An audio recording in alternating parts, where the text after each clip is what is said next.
नमस्कार प्रिय मित्रों, मैं ज्योतिषकार कमल आप सबका हार्दिक अभिनंदन करता हूं आपके अपने प्यारे यूट्यूब चैनल अलौकिक साधनाएं में। और आज मैं आपको बताना चाहता हूं कि कौन सी शक्तियां इस धरती पर है।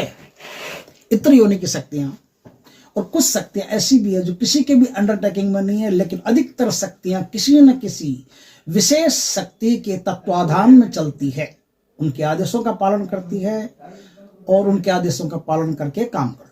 ऐसी कौन कौन सी शक्तियां हैं जो विशेष चार देवताओं के अंडरटेकिंग में चलती है। और वो चार देवता कौन? एक तो भगवान शिव है, एक माता काली है, एक भगवान भैरव है और एक भगवान नरसिंह है। इन चार देवताओं के अंडरटेकिंग में शक्तियां चलती है। और पांचवा देवता है भगवान गणेश, और भगवान गणेश के अंडरटेकिंग में भी कौन चलते हैं ये मैं बता चुका हूं। अब महारुद्रा एक तांत्रिक है, तपस्वी है। उन्होंने अपने हिसाब से इनका वर्गीकरण किया कि कौन सी शक्ति किसके अंडरटेकिंग में चलती है, तो उन्होंने बाकायदा मेरे को सब कुछ बताया। तो वही चीजें मैं आपको आज बता देता हूं। अगर आपको अच्छा लगे तो वीडियो को शेयर कीजिए, और भी कई लोगों के ज्ञान में वृद्धि होगी। तो दोस्तों, पहली तो भगवान गणेश, सबसे पहले भगवान गणेश का नाम आता है। तो भगवान गणेश के अंडरटेकिंग में कौन चलते हैं वो मैं बता देता हूं। जितने भी इस धरती पर पिशाच हैं, पिशाच और पिशाचनियां, जितने भी पिशाच और पिशाचनियां हैं और गण हैं, महादेव जी के जो गण होते हैं, गण मतलब जिनकी गणित नहीं हो सकती, जिनको गिना नहीं जा सकता, उनको गण बोलते हैं। ऐसे कई महादेव जी के होते हैं गण, जिनकी कोई भी संख्या नहीं होती, कोई भी नियुक्त संख्या आज तक कोई भी बना ही नहीं पाया। क्यों नहीं बना पाया? क्योंकि इनको जैसे ही कोई गिनने की कोशिश करता है तो ये बढ़ जाते हैं, ये घट जाते हैं, ये सिमट जाते हैं, ये फैल जाते हैं।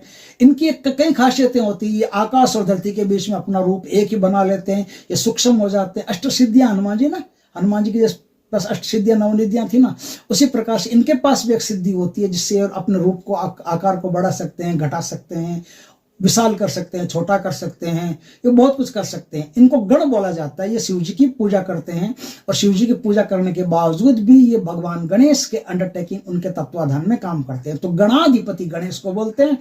जितने भी गण हैं सब गणेश जी के नीचे काम करते हैं, और जितने भी पिशाच हैं सब पिशाच और पिशाचनियां भगवान गणेश जी के अंडरटेकिंग में काम करती है। कोई छूट नहीं जाए, इसलिए मैंने चश्मा लगा करके आप लोगों को अच्छी तरह से बताता हूं कि कौन सी शक्ति किसके नीचे चलती है। दोस्तों, सबसे पहले आते हैं भगवान शिव।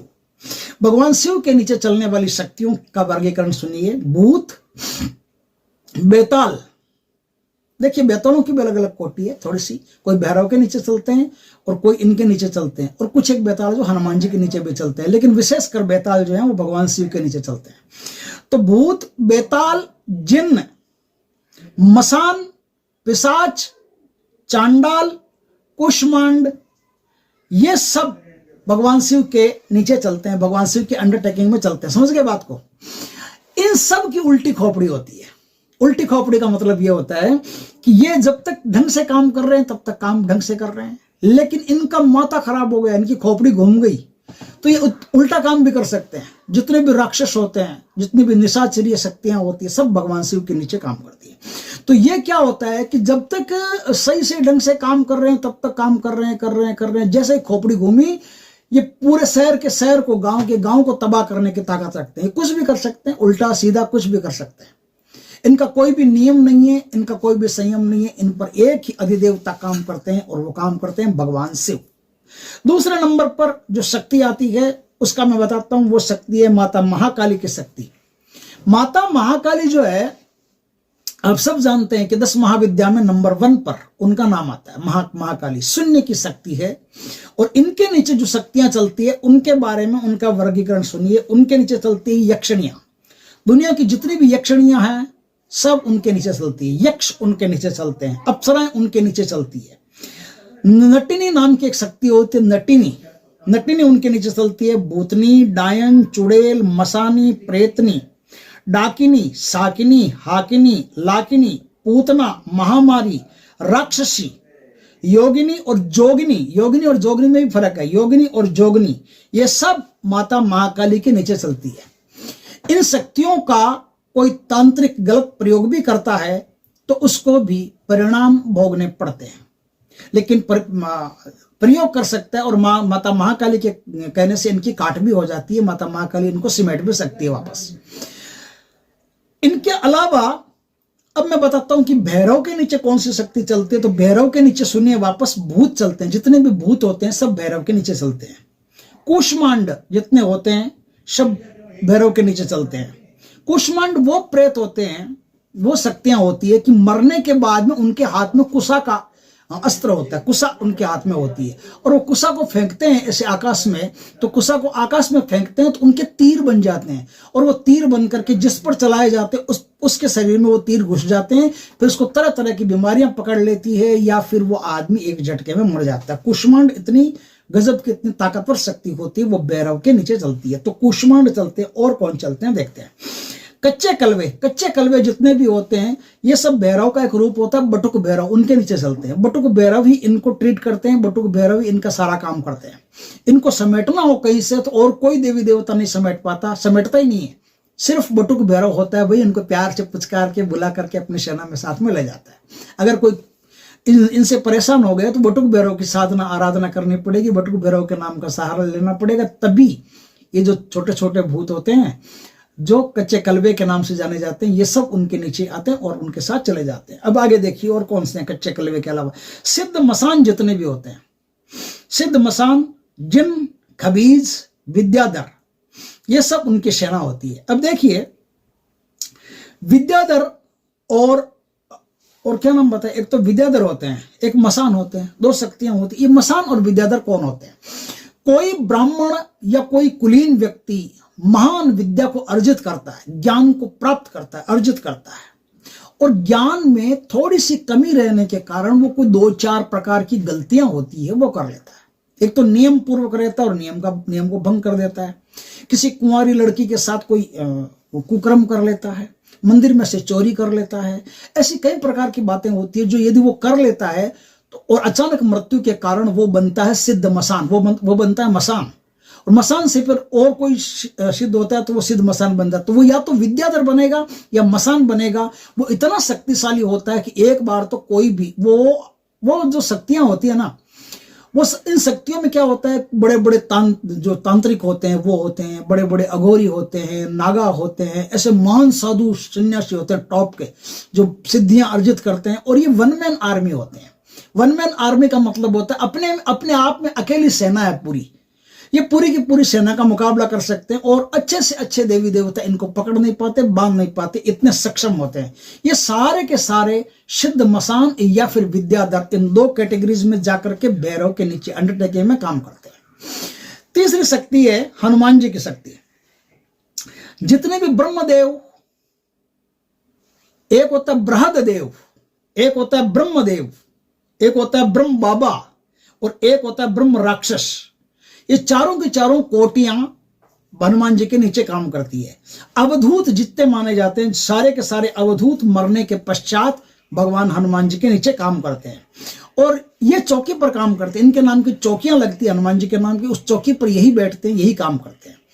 जितने भी भला काम होता है, नेक काम होता है, वो सब ये कर सकते हैं। इनमें क्षमता होती है, किसी की बीमारियों को ठीक करना, किसी के चेड़ा चपेड़ा को मिटाना, किसी के ऐसे बहुत सारे काम होते हैं जो चौकियों में करते हैं और हनुमान जी के नाम से इनकी चौकियां चलती है। अब बताते हैं नरसिंह देव जी। नरसिंह देव जी के नीचे भी ब्रह्म राक्षस, थान और क्षेत्रपाल काम करते हैं। अब इनमें क्या होता है, थान एक अलग कोटि होती है आत्माओं की, वो अलग कोटि होती है। वो थान जो होते हैं ना, वो भी नरसिंह देव के नीचे काम करते हैं, नरसिंह बाबा के नीचे काम करते हैं। ब्रह्म राक्षस और क्षेत्रपाल देवता जितने भी होते हैं सब ब्रह्म बाबा के नीचे काम करते हैं। क्षेत्रपाल, कभी कभी भैरव को भी क्षेत्रपाल बोला जाता है। तो भी जब क्षेत्रपाल भैरव को बोला जाएगा तो खुद भैरव नरसिंह बाबा के नीचे काम करेगा।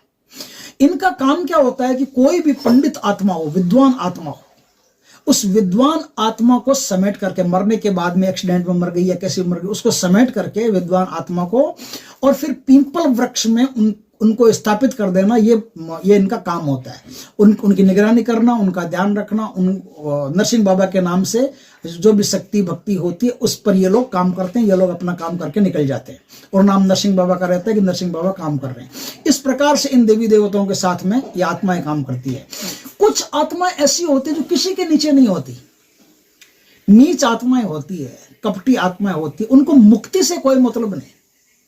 अभी जो मैंने देवी देवताओं के नाम बताए, इनके नीचे काम करने वाली जितनी भी शक्तियां होती है, ये सब मुक्त शक्तियां होती है।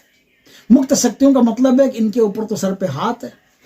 कब इनको उस योनि से मुक्त करके महायोनि में भेजा जा सकता है या परम योनि में उद्धार किया जा सकता है, कुछ भी किया जा सकता है।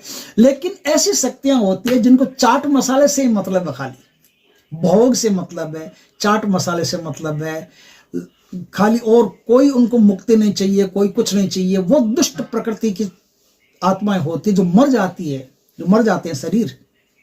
आत्मा जब शरीर से अलग हो जाती है तो वो अपनी मर्जी से जीते हैं, और फिर वो किसी की ऊर्जा की चोरी करना, जैसे कोई तपस्या कर रहा है तो उसे चिपके रहते हैं, चुपचाप साइलेंट बैठे रहते हैं, उसकी तपस्या को चोरी करना उनका काम होता है।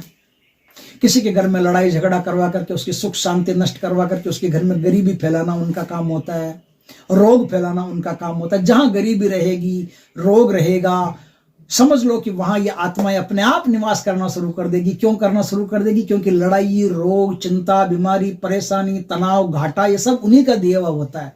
और वो जब आदमी का दिमाग आपस में जैसे डिप्रेशन में रहता है ना, एक दूसरे की लड़ाई झगड़े में, घाटे में, तनाव में, तब उनको बड़ा आनंद आता है। ऐसी शक्तियों को, ऐसी दुष्ट शक्तियों को बड़ा आनंद आता है। और ऐसी दुष्ट शक्तियां ज्यादा बलवान नहीं होती। किसी भी एक देवता का सहारा लेकर के, जैसे नरसिंह भगवान का, जैसे हनुमान जी का, जैसे काली माँ का, जैसे शिव जी का, जैसे गणेश जी का, किसी भी देवता का सहारा लेकर के फटकार मारते ये भाग भी जाते हैं। लेकिन जब तक इन आपको पता नहीं चलेगा कि एक है क्या, समस्या क्या है, तब तक तो अपना राज करेंगे। ये इतने शातिर होते हैं कि आप जो पूजा, हम जो पूजा के लिए दीपक जलाते हैं ना भगवान का, उस दीपक का घी तक चट कर जाते हैं। आपके घर में जूठन फैलाते हैं, जूठे हाथ लगवाना करना, इस प्रकार की सारी क्रियाएं इनके द्वारा होती है। उस घर में ये लोग राज करते हैं, मजे से रहते हैं। और उस घर में कोई सज्जन पुरुष भी जाता है तो इनको अखरता है। कोई भक्त आदमी, कोई तपस्वी आदमी उस घर में जाता है तो इनको अखरता है, इनको बहुत बुरा लगता है। उस समय किसी न किसी के माइंड पे सवार होकर के उससे कहलवा देंगे, निकालो इसको, ऐसे वैसे उनसे लड़ाई झगड़ा करवा देंगे। इस प्रकार से आत्माएं होती है जिनका वर्गीकरण रुद्रा ने बताया। आपको अच्छा लगे तो वीडियो को लाइक करना, शेयर करना, कमेंट करना। पहली बार हमारे चैनल पर आए, चैनल को सब्सक्राइब करना, पास में जो बेल आइकन का बटन दबा देना ताकि हमारे ज्ञानवर्धक जानकारी पूर्ण वीडियो सबसे पहले आपके पास आ सके। जय श्री कृष्ण दोस्तों।